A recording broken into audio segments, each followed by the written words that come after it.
సద్విమర్శ విశ్లేషణ జ్ఞానాన్ని ఆవిష్కరిస్తుంది. స్పర్ధ విమర్శ మూర్ఖత్వాన్ని ప్రతిబింబిస్తుంది. ఇది నా సత్యవాడి సత్యాల్లో ఒక సుభాషితం.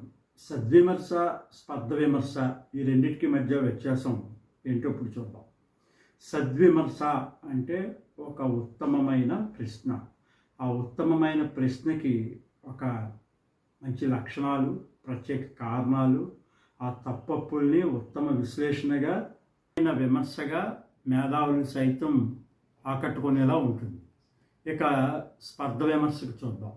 స్పర్ధ విమర్శ అంటే ఒకానొక వ్యక్తిని ఏదో ఒక దురుద్దేశంతో, కుట్రతో చేసిన విమర్శ.